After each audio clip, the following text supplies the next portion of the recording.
Welcome to the Tech and Accent podcast. Here you learn about being an expat, working abroad, technology, and more from non-native English speakers. Let's get into it. Welcome to the third episode of Tech and Accent. Today we have a guy that is awesome. I met him on Twitter or X, and since then we are talking for a long time, and he's always helping me. So thanks, Leo, for being here today, and welcome to the podcast. It's a pleasure, Alekson. It's great to be here with you. And could you please introduce yourself for the ones that doesn't know you? Absolutely. My name is Leonardo Menezes. I'm currently an engineering manager at Spotify. I'm originally from Rio de Janeiro, Brazil, more specifically from Tijuca, near Maracanã at Rio de Janeiro. And I'm currently living in Sweden, Stockholm. So just as Alekson, I live outside Brazil for quite a while. I've been living here in Sweden for the past 4 years now. So I'm currently engineering manager at Spotify. I lead an organization of around 20 engineers at Spotify. Before that, I was working in Klarna, which is a pay later company based also here in Stockholm, Sweden. That was the company that I originally joined when I moved to Sweden. Before that, in Brazil, I used to work at Walmyr, as you might know, for the Brazilian audience, and Stone Pagamentos, which is Stone Payments in English, which is also an e-commerce platform back in Brazil. So my second question for you is kind of, you already mentioned that you are from Rio, and today you are in Sweden. Could you tell us a bit why? It's kind of logic, but just to make a timeline here. Absolutely. So originally, I didn't thought about moving to Sweden. Actually, I never knew Sweden before I even started thinking about working abroad. So basically, it came to a point in my career I was already working. I had worked in Stone Payments. I was working at OLX, which is a great Brazilian tech company. And at that time, I started thinking about having a abroad experience, right? So I was thinking about working abroad, having more international experience.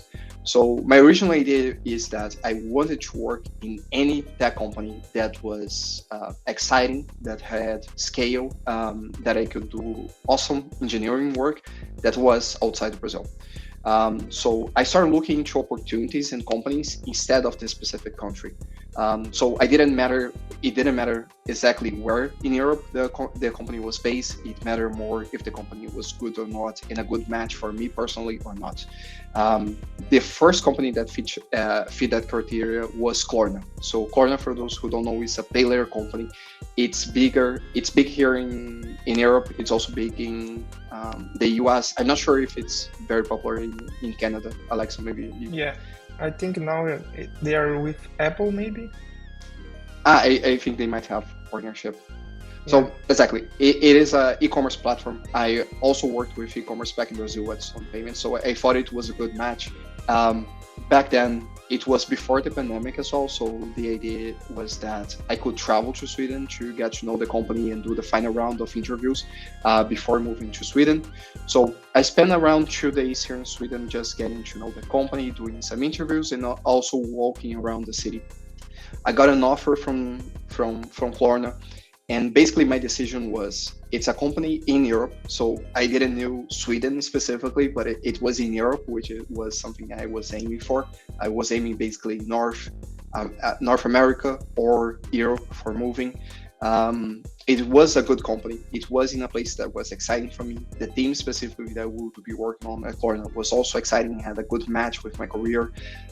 It was kind of in my zone of comfort as well, because it was in the same area that I worked previously in Brazil.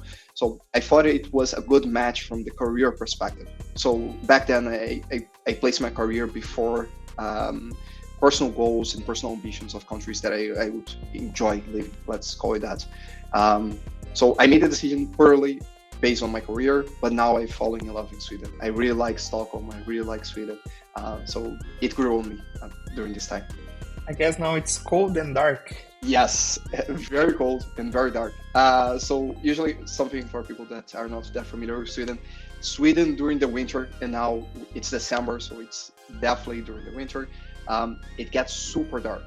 So it's now 4 p.m. Everything is already super dark. I'm afraid I can show you guys, but it's extremely dark, just as it would be midnight Brazil.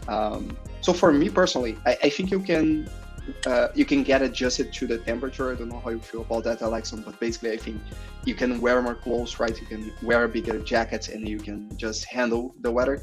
But you can't really work around the lack of sunlight. So for me, the darkness during the winter is the thing that most impacted me here in Sweden.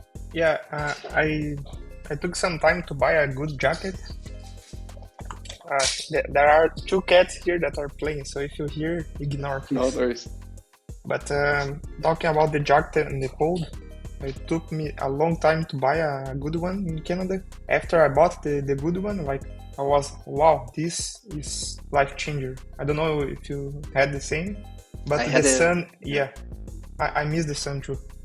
Yeah, I had the exact same experience. And this is one thing, because back in Brazil, specifically in Rio, jackets were more of like a fashion statement, right? So you bought a jacket because it looked good, you wanted to look good when it rained or something like this.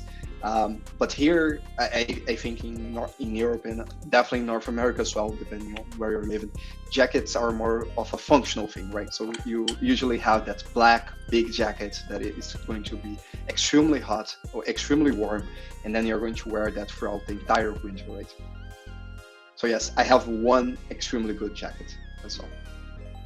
Yeah, I paid kind of $500 on mine. It's black and no fashion at all. Like, oh, really? That I have to pay all this for a good jacket? But yeah, it's the best choice ever. So you talked about the kind of cultural difference of the sun, but I would like to ask you if you have another one, like if you have a cultural difference that is shocking you from being different from Brazil in Sweden? I have a lot of cultural clashes. So first, let me give you a perspective on how usually the culture is here in Sweden and how people usually behave. So I've been living here in Sweden for the past 4 years, only in Stockholm. I never moved away from Stockholm as well, which is kind of like the biggest city in Sweden. So it's definitely more international than other parts of Sweden. But the people here, they are extremely friendly. It's very hard for you to get into any arguments. People in Sweden usually hate having arguments, having fights, things like this. Everyone is usually super polite and everyone knows how to speak English as well. So for me, I've been living here for 4 years. I never learned a word in Swedish and everyone has been super welcoming to me. So I really enjoy the Swedish culture in that aspect. One big cultural clash for me when I moved here to Sweden was more on the professional side. So usually in Brazil, we have this culture that everyone wants to have a fast career, right? They want to get promoted extremely fast, usually once a year or once every 2 years at least, right? You want to get a salary increase every single year. And I think that also comes from a place of a culture of inflation back in Brazil, right? So usually back in the days, if you go back to the 90s in Brazil, people usually had to get very frequent raises because prices were ever increasing. So your salary had to be adjusted for that, and usually also comes with promotions and things like this. Here in Sweden, I don't know how it is in Canada, but here in Sweden, things are usually super slow. We don't have as much inflation. Of course, now it's a very exceptional period that I think we have inflation worldwide, so we also have inflation here. But back in the days, even more so when I came in 2019, I think we were close to negative inflation here in Sweden. So usually, things move slower than it usually do in Brazil. Your career also progresses slower than it usually do in Brazil. It usually takes around 3 to 4 years for you to get a promotion into any company. Salary increases are not as frequent as they are in Brazil. But the biggest cultural clash that I had in this aspect was in Brazil, everyone always wants to get promoted, usually, right? So we have this culture that everyone is also always looking for the next step, the next big company that you're going to work at, or the next promotion that you're going to get, more scope and things like this. That's let's say, that's usually the expectation of every single employee that you have. So as a manager, when I moved here to Sweden, initially I moved as a senior engineer, and then I moved to engineering manager back at Klarna. So the first thing that I noticed is that a lot of people here in Sweden do not want to get promoted.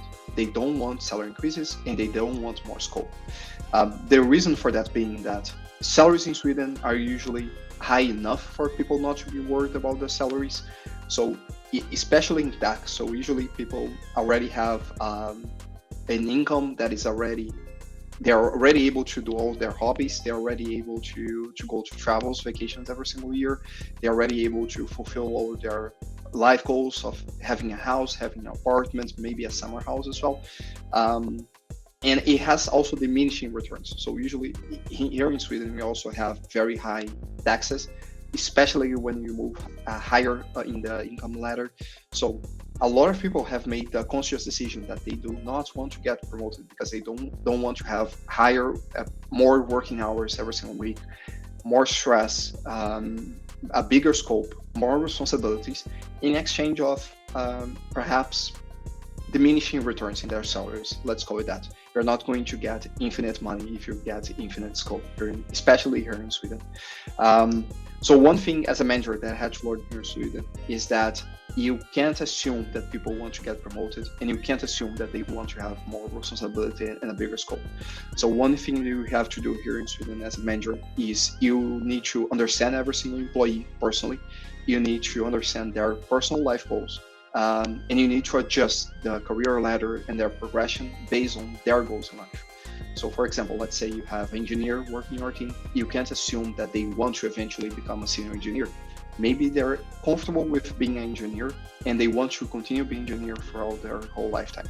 So that was something that I had to learn, because it's definitely not something that is commonplace back in Brazil. Everyone wants to become a senior engineer, right? You even have this meme in tech Twitter in Brazil that everyone wants to be a senior, and it's kind of like a competition of who becomes a senior faster, right?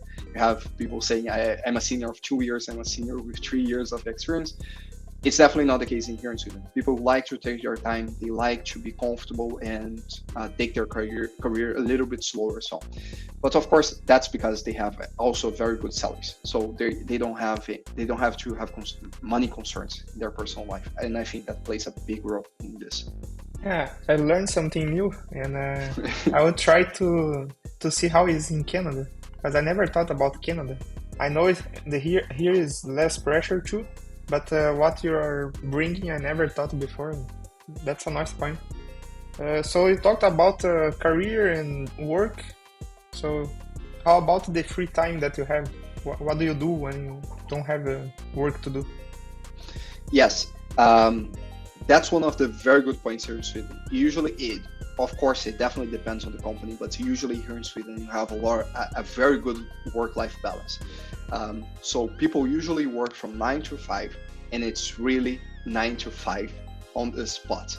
So even when it's 4:30 or 4:50, people are already walking around the office, ready to go back home. So especially working remotely, I'm currently working remotely. That means that I barely go to the office. I only go to the office when I want to have lunch with someone, and when I want to meet with the team, or if I have someone flying over here to Sweden.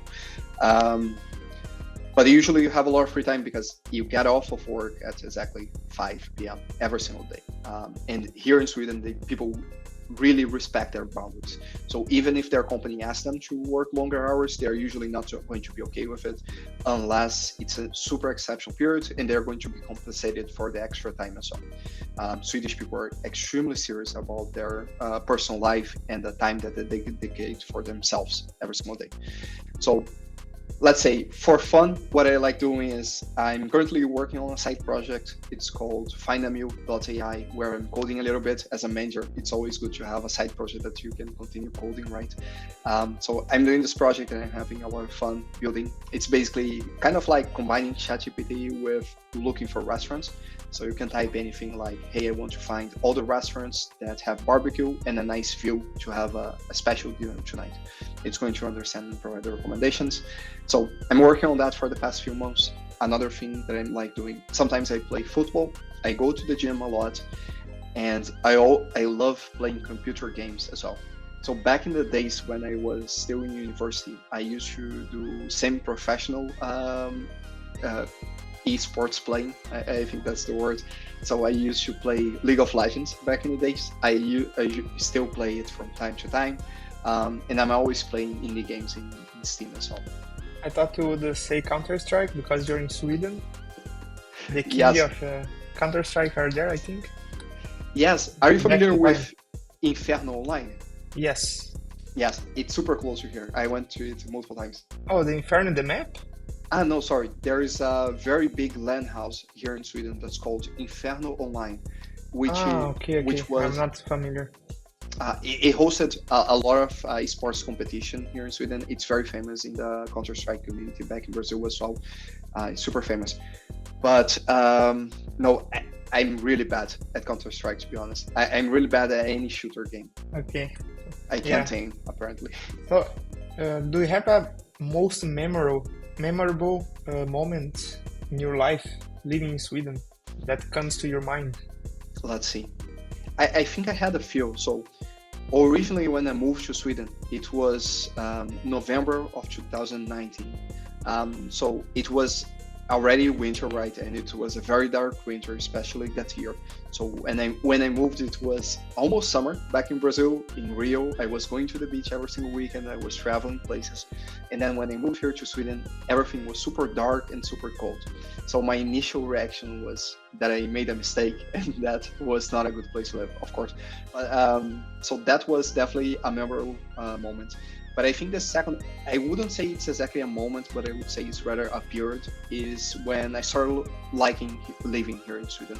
So usually you need some time to adapt, right? Maybe you had that in Canada as well, in which you need to learn the culture, adapt to the Swedish way of living, adapt to the seasons as well, because back in Rio, we don't have such a thing as season, right? It's never winter, basically, in Brazil. We don't have autumn, summer. It's basically almost summer all year round.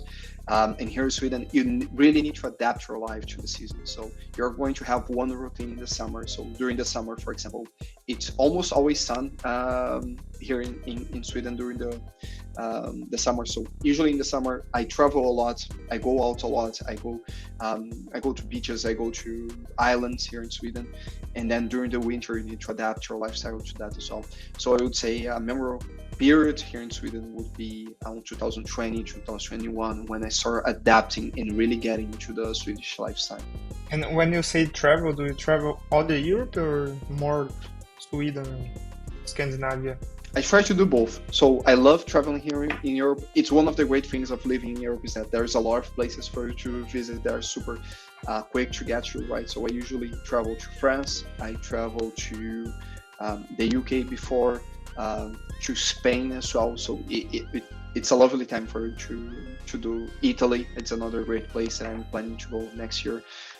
So I usually travel through Europe, but I also try to do smaller trips here in Stockholm, or perhaps to a weekend trip, for example, to go to somewhere that has a beach or things like this. Yeah, I miss a lot the way to travel in Europe is something that I lived in Ireland back in time. Uh-huh. And I was always traveling, like long weekends. Okay, let's go somewhere. And I don't have this in Canada. We're really a big country and it's harder to do this. But there's a lot of places for you to visit inside Canada, right? We do, but it's a bit far from Quebec because Quebec is in the east and the mountains are almost on the west. It's more in the middle west. So we have like Ontario, that is Toronto, but it's not that easy from Quebec. It's easier to go to New York. Like we take the car and 6 hours by car we are in New York. And I did this only once. And a question to you, Alekson, do you know how to ski or snowboard? I started doing ski 3 years ago or 4 years ago. First year was really bad. I still have a video, like I was trying to stay on standing and was a failure. And 3 years later, I was able to do a intermediate mountain, but I'm not good. I'm not good at all. How about you?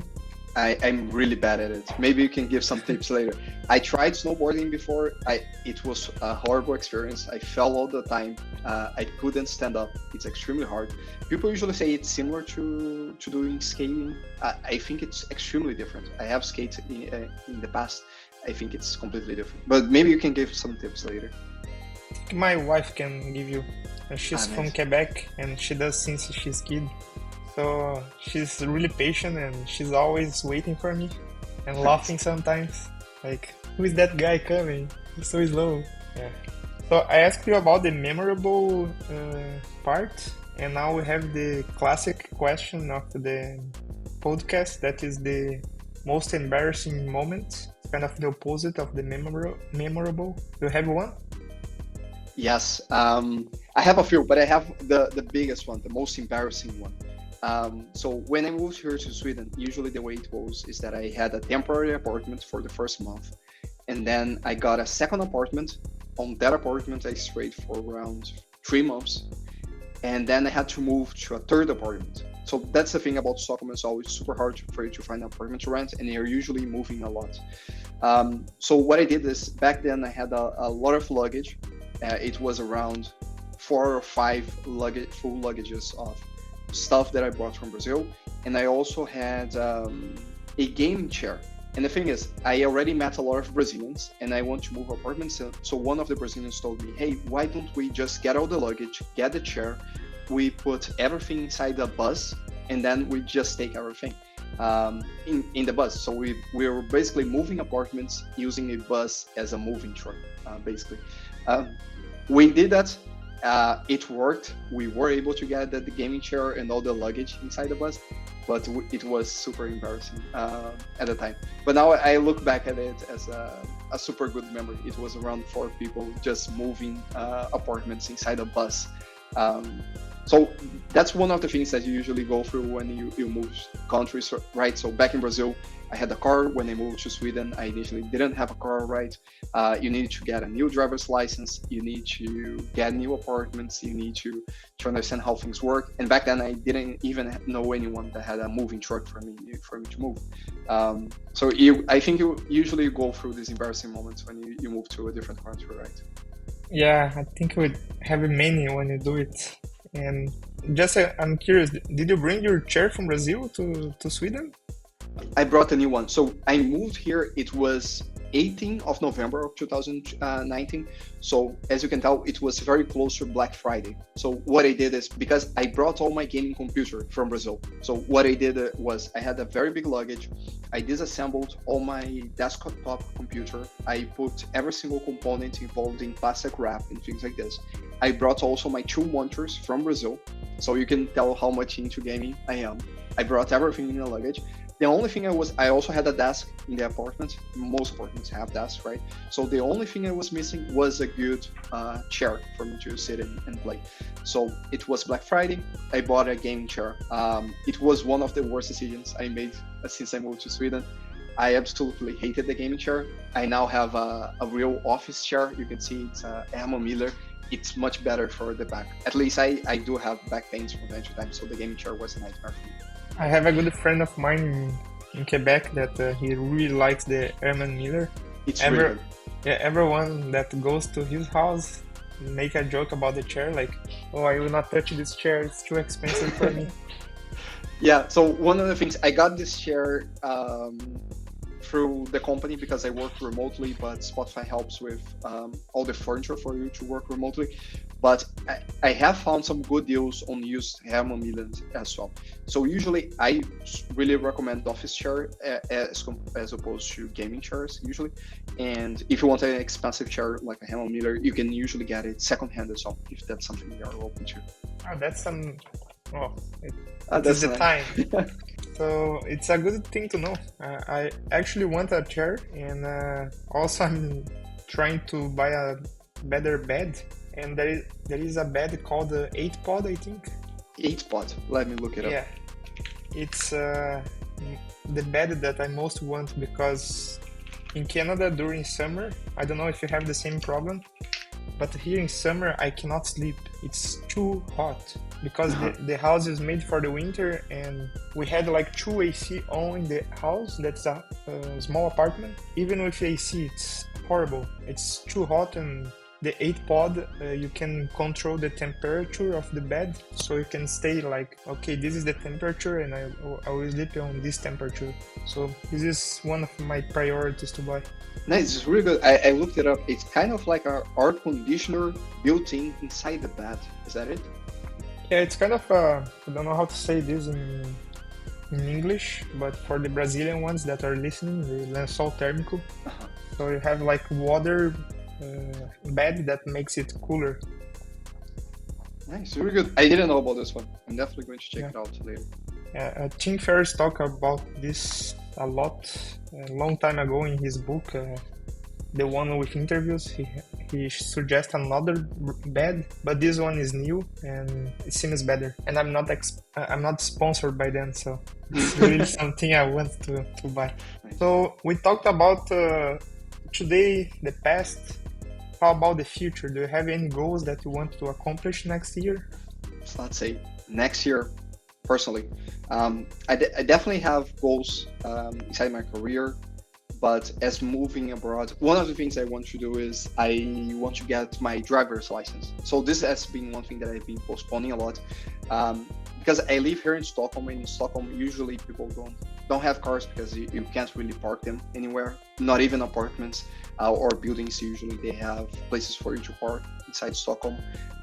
We have a very good subway system, but I definitely want to get a driver's license, even if it's for short trips inside Sweden, right? So for example, renting a car and going to the north of Sweden to spend a weekend on the mountains or things like this.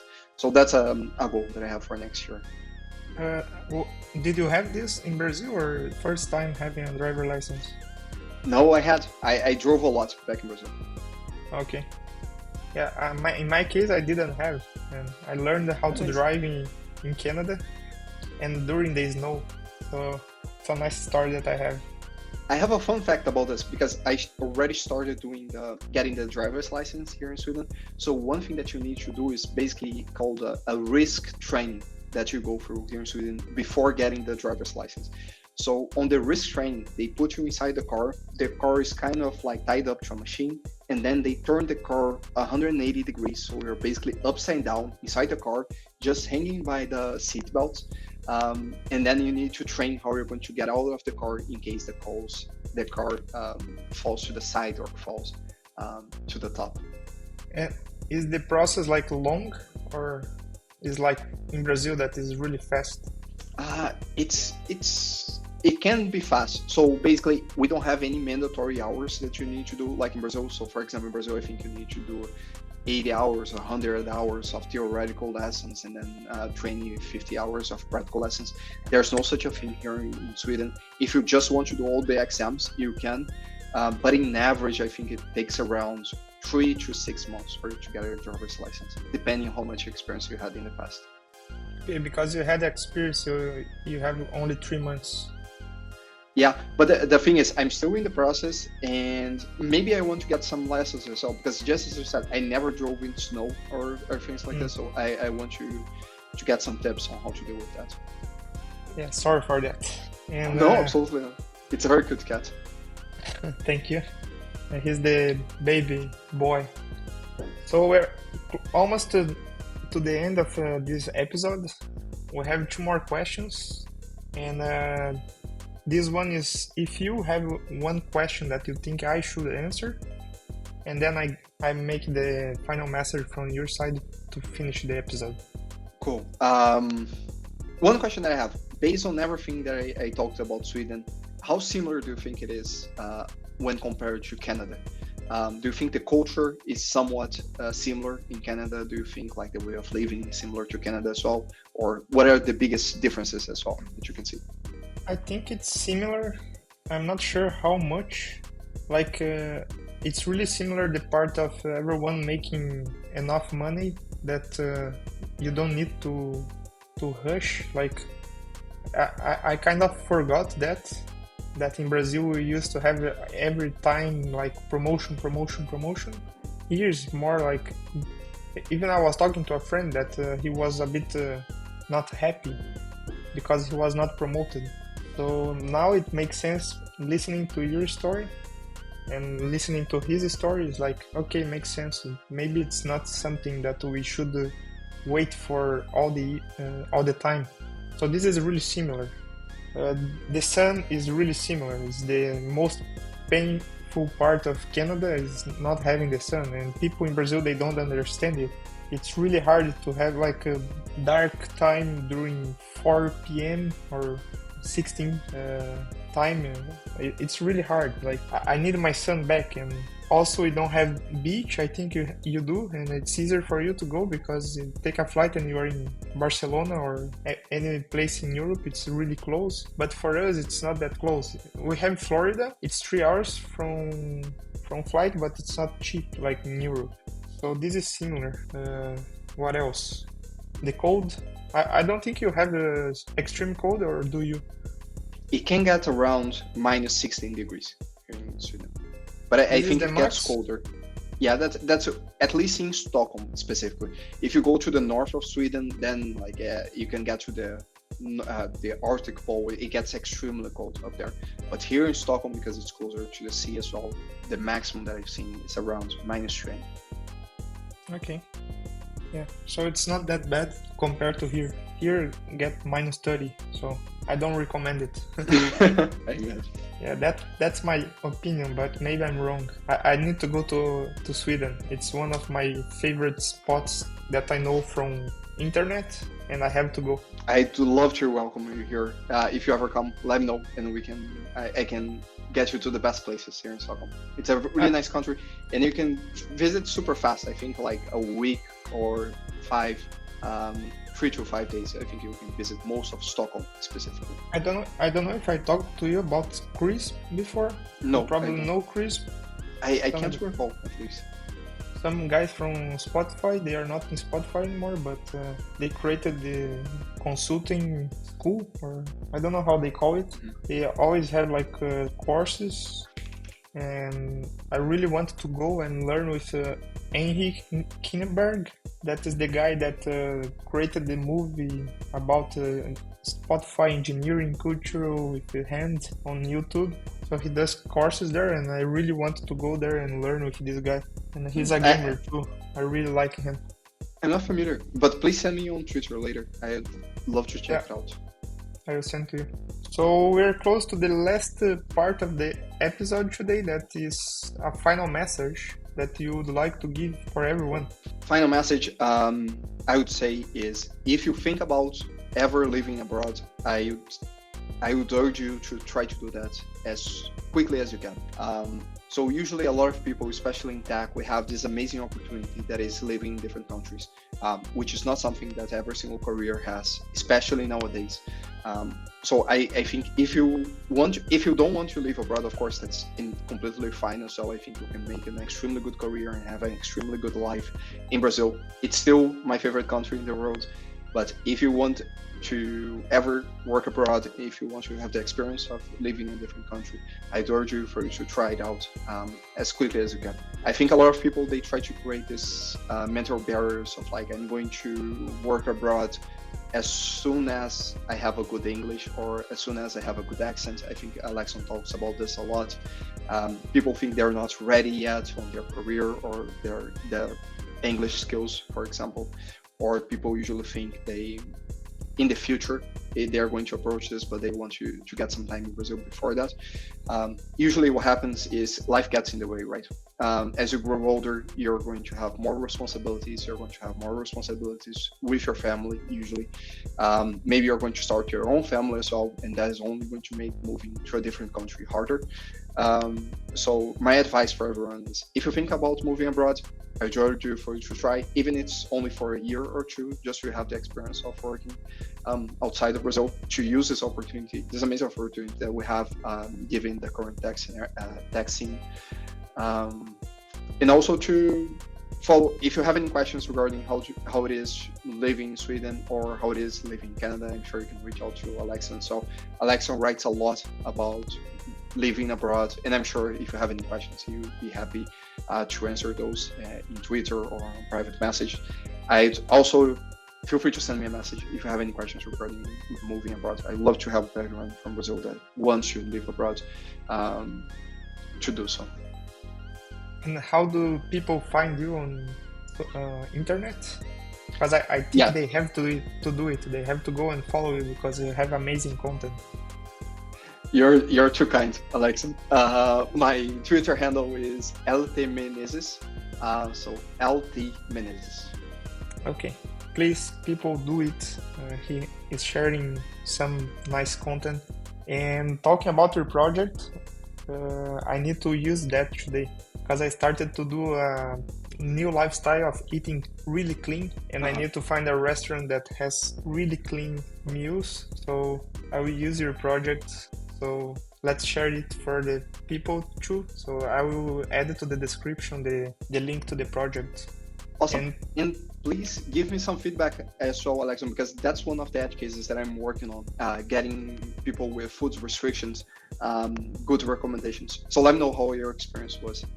Okay, I will do it because I really need it. It's really hard to find a restaurant with clean food, and it's always like pasta or pizza, and I cannot eat this anymore. I'm too heavy for having this.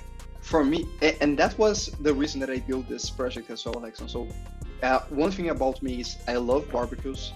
Back in Brazil, we have a lot of churrascos, right? So I love doing barbecues. I love eating meat.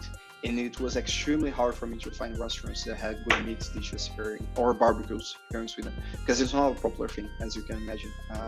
So one thing that I did is, why can't I just ask Google, like, find me the best barbecue in town or find me the best barbecue place around? So that's what I built it, to get my own recommendations for barbecue places. I love this idea, and I wish you have the best success ever. And thanks a lot for today, Leonardo. It was a pleasure to receive you on our podcast. And thanks also for sharing the message of don't wait for the English to be perfect. Like this is the goal of this podcast, to show to people that we have a lot of mistakes. Today I did many mistakes, and that's fine. And the important part is the communication. So that's it. You're completely right. And same thing goes for me. I make mistakes in English every single day. I made mistakes during this podcast. I will make mistakes tomorrow. And that's completely fine, especially depending on the country that you're going to be working on. So, for example, in Europe, English is not the primary language of anyone here in Sweden, right? So everyone is also on the same page, that they are still learning English themselves and still making mistakes as well. That is going to be the same thing if you go to Germany, if you go to Spain, Italy. English is not their primary language. So it's not like everyone is going to be judging you based on your English, because they're still working on their English themselves. So I think the most important part is that you're able to communicate yourself, you're able to understand what other people are saying, but it doesn't need to be perfect, especially when it comes to accent. Nobody cares if you have an accent. So for example, every single time I speak with someone from Italy that is speaking English, they have a classic Italian accent. And I think it's actually a nice thing, right? It would be very boring if everyone sounded the same. You can tell that someone is from Brazil or from Italy based on their accent, and that's completely fine. The goal is not for everyone to have a New York accent, right? Everyone is going to have their own twist to the English language. So I think it's really good, the initiative that you're having with the podcast and the knowledge that you're sharing in Twitter. Thanks for that. And we have to remember, when someone has accent, it means this person speaks more than one language. That's so very true. It's a good, nice way to finish the podcast of today. So thank you a lot again, and have a good end of Sunday for you. Thanks a lot, Alekson. Thanks a lot for the opportunity. I love chatting with you. So likewise. Thanks a lot. It was great talking to you. Thank you.